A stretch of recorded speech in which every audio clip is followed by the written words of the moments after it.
हमारे आगे नेता बहुत बहुत सम्मानित आदरणीय शिवपाल सिंह यादव जी मंच पर उपस्थित समाजवादी पार्टी के गुन्नौर विधानसभा के जो सही मायने में सिपाही हैं समाजवादी पार्टी के, जो आप सामने बैठे बूथ अध्यक्ष, सेक्टर प्रभारी और जोन प्रभारी और अन्य कार्यकर्ताओं का, सम्मानित बुजुर्गों का, माताएं बहनों का मैं तहे दिल से सबसे पहले धन्यवाद देता हूँ कि आपने हमारे नेता के कह रहा है, क्योंकि आपको अभी समझना होगा कि भारतीय जनता पार्टी, जैसा वीरपाल जी ने कहा, ये नारा लगा रही है 400 पार, इसके पीछे इनका लक्ष्य है।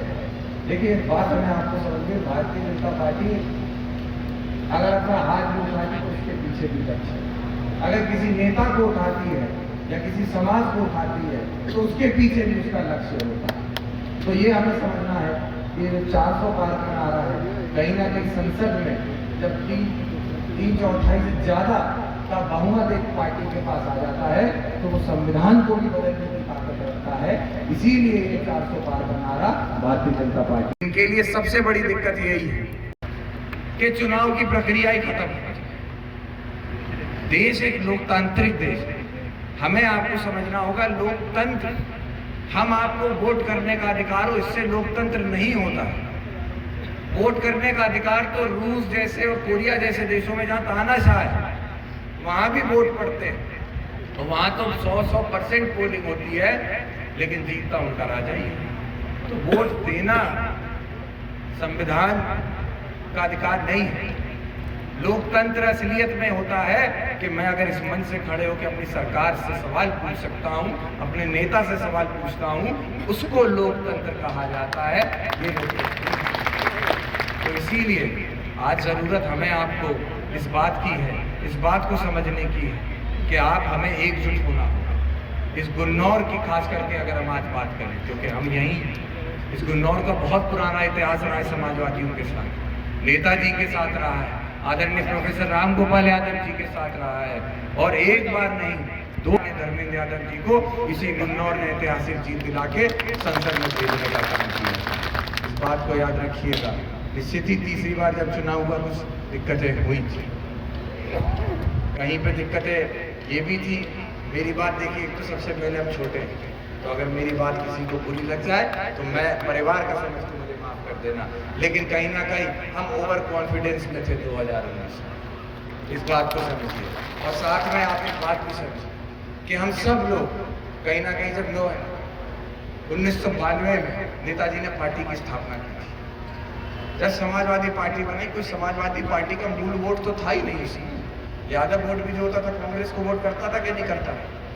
नेताजी ने अपनी लड़ाई लड़ी, राम खिलाड़ी जी और ऐसे कई सारे अपने पुराने नेता सब एक साथ आए और सबने समाजवादी पार्टी को खड़ा किया।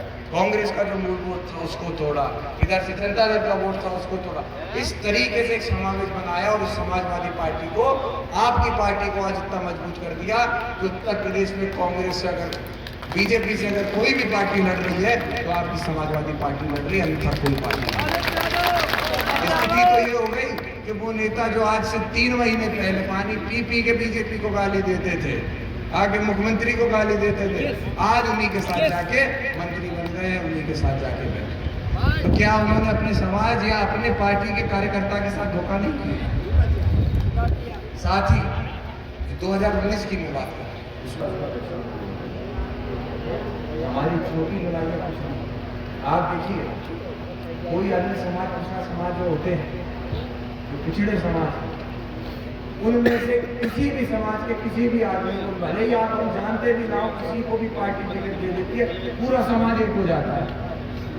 ये नहीं होता कि अरे हम फलाने से लड़ेंगे, हमारे पुरानी में बैठे रहते हैं हमारे सामने तो हम नहीं वोट करेंगे, उनने हमारे साथ एक ही इसलिए हम वोट नहीं करेंगे। सब एक हो जाता है, अपने सारे मतभेद बुला देते हैं और ये कहते हैं भाई हमारे समाज का आदमी है, हम तो इसी को वोट करेंगे। मुझ जैसे हजारों नौजवान हैं जो आज सरकारी नौकरी कर रहे हैं तो नेताजी के लिए, जो आज पुलिस में है तो नेताजी की देन है, जो आज IAS PCS अफसर अगर है तो मैं कह सकता हूँ रावत साहब वो नेताजी की देन है। अन्यथा हम आप पता नहीं कहाँ किस गाँव में पीछे पड़े होते, सानी बन रहे होते और कोई काम ना होता, खेती कर रहे होते। ये नेताजी की देन और ये पार्टी नेताजी हमेशा कहते थे कि हमें अपने सभी लोगों को आगे लेके चलना, फिर कई सारी दिक्कतें हो जाती। तो आप इस बात को समझिए, ये चुनाव जैसा मैंने कहा करो या मनो की खेती का चुनाव, पिछले 25 साल से ज्यादा नेताजी ने जिस लड़ाई को आगे बढ़ाया, आज हमें आपको जब दिखाया, क्या आपको नहीं दिखता इन 5 सालों में हम आप कितने पीछे चले आए। बधाइयों की बात कर रहा हूँ मैं, और सब तो छोड़ दो, हम लोग कितने पीछे चले गए। आदरणीय धर्मेंद्र यादव जी ने जैसे ही सरकार बनी थी, कितने सारे काम विकास के यहाँ पे कराए, जितनी समाजवादी योजनाएं थी सब योजनाओं को धरातल पर उतारने का काम आदरणीय धर्मेंद्र यादव जी ने। आज जिस गुन्नौर पे हमें आने में मात्र 1 घंटा लगता है, बदायूं से इस समय पे जब आते थे 3-3 घंटा लग जाता था बदायूं से गुन्नौर आने में, आज 1 घंटे में हम आ पाते हैं। इसकी देनी समाजवादी पार्टी आदरणीय धर्मेंद्र यादव जी, इसमें योगदान आदरणीय शिवपाल सिंह यादव जी का भी है, वो मंत्री थे, लेकिन उसकी भूमिका और आपको कड़ी से कड़ी जोड़ने की बात होती है। इस गुन्नौर की कड़ी को अपने नेता से, अपनी पार्टी से जोड़ने का काम आदरणीय धर्मेंद्र यादव। मैं आपको विश्वास दिलाता हूँ कि हमारे बड़े भाई जिस तरीके से आप लोग के बीच रहे, और हम लोग प्रयास यही करते हैं कि सब लोगों के बीच में रहे, और मैं बता रहा हूँ आपको, आज भरोसा दिलाता हूँ कि आज इस मंच से आपको वादा करता हूँ, मेरा प्रयास ये रहेगा कि हम अपने कार्यकर्ता से, अपने वोटर से सीधा संबंध बनाए, हमारे आपके बीच कोई ना हो जो बात हम सबका सम्मान करते हैं, लेकिन हमें ये बात भी देखनी होगी कि अगर हमारा बूथ का प्रभारी अपनी जान पे खेल के, क्योंकि आज जो बीजेपी की सरकार है, ये तो तब आप लोग बूथ अध्यक्ष होने के नाते ही आपको बताओ आपकी जमीन लिखवा दे, आप पे केस करवा दे, थाने में बंद करा दे, लेकिन उसके बावजूद आप अपनी लड़ाई लड़ रहे हैं, इस पार्टी की लड़ाई लड़ रहे हैं। हम देखिए ये चुनाव अभी आ रहा है, इन चुनाव में क्या होता है, जोश तो खूब आता है, लेकिन कुछ अपने लोग होते हैं, कुछ गलतियां हो जाती हैं। अब अभी चुनाव चल रहा है, वोट मांगने गए सर, वोट जब मांगने पहुंचे तो वहाँ पहुँचते ही के साथ वोट करना, उन्हें कहीं नहीं वोट हम नहीं कर पाएंगे साहब, तो मैं ऐसे ऊँची करी 7 तारीख बाद देखिए तुमने, तो ये जो 7 तारीख के बाद देखने वाली बात है, ये हमें बिल्कुल नहीं करनी, हमें सबको साथ लेके चलना। नेताजी ने जब पार्टी बनाई तो सब समाज को लेके चले भाई, सिर्फ 1 या 2 समाज से हमने अपनी पार्टी को यहाँ तक नहीं पहुँचाया, हमने सबको लेके चले। तो कई बार हम लोग ये करते हैं कि जोश में आके, आवेश में आके कई ऐसी बातें कह जाते हैं जिनसे जो लोग हमसे जुड़ भी रहे हो वो हमसे दूर हो जाते हैं। हमें दूर नहीं करना, हमें एक साथ रहना है। आपसे यही अनुरोध है मेरा कि एकजुट होकर सबको, ऐसे कई पिछड़े समाज हैं जो दबे हुए हैं समाज, हम आप भी एक समय पर दबे थे, हम आप भी समाज में पिछड़े हुए थे, वो तो नेताजी आए, उन्होंने हमने आपको आगे किया। तो इसी तरीके से अपने नेता को अपनी प्रेरणा बनाते हुए मैं आपसे सिर्फ इतना आग्रह करूंगा कि आप सब भी कहीं ना कहीं अपने आप में एक धर्मेंद्र यादव जी हैं, आप सब में एक आदरणीय शिवपाल सिंह यादव है, आप सब में एक आदित्य यादव है, अपने नेता को आप जगाइए और एक वोट आपको मांगने का प्रयास करें। और जरूरी 1 वोट की जब मैं बात कर रहा हूँ तो ये नहीं कि अपना वोट, 1 वोट अन्य समाज का जोड़ने का काम अगर आप लोग कर लोगे तो ये गुन्नौर से अपने आप वो ऐतिहासिक जीत जो आपने कभी नेताजी को दी थी वो एक बार फिर आगे। महिलाओं से भी मैं अपनी कहूँगा, माताओं से, क्योंकि ये आप आधी आबादी हो इस देश की। अभी हमसे यहाँ पर वक्ता खड़े थे, उन्होंने बोला कि घरेलू काम में लग जाती है महिलाएं, आज सही घरेलू काम में लग जाती है, लेकिन एक बात बता दूं, जिस तरफ महिलाओं का रुख होता है सरकार भी उसी तरफ बनती है। घर नहीं, घर के साथ साथ अपने घर वालों को भी चलाने का काम ये महिलाएं करती हैं। इन्होंने अपने घर को भी संवारा है, अपने समाज को भी संवारा है और अपनी आने वाली पीढ़ी को इनका सम्मान हमें रखना होगा। और आप लोग भी एक ही आग्रह करूंगा कि जिस 7 तारीख को वोटिंग का दिन हो उस दिन सारे काम छोड़ देना, पहले अपना वोट आप दे के आना, और उसके बाद जितने पुरुष हैं, ये जब घर आए खाना आना मांगने तो पहले काली सियाही इनकी उंगली में देखना, उसके बाद इन्हें रोटी देना, पहले रोटी खाना तभी देना जब वोट डालने आए। क्योंकि गुन्नौर में ये हमें विश्वास है, वोट तो समाजवादी पार्टी को ही पड़ेगा, लेकिन अपना वोट पोलिंग बूथ तक पहुंच जाए, ये हमारी आपकी बड़ाई है। साथ में आप सबसे ये भी कहूँगा कि हमें आपको ये भी देखना है, कई ऐसे लोग हैं, अपने ही लोग हैं, जो अभी इधर थे कभी उधर हो गए, उधर थे उधर हो गए, फिर इधर से उधर हो गए। तो ऐसे लोग भी जो हमें आपको भ्रमित कर रहे हैं, उनका प्रयास बस ये कैसे भी वोटिंग परसेंटेज कम हो जाए तो अपने आप कहीं ना कहीं की लीड कम हो जाए। यही का वाक्य लास्ट आखिरी वाक्य है, मैं आपको याद दिलाता हूँ। अभी मैनपुरी में चुनाव हो रहा था, उपचुनाव आदरणीय डिम्पल यादव जी का।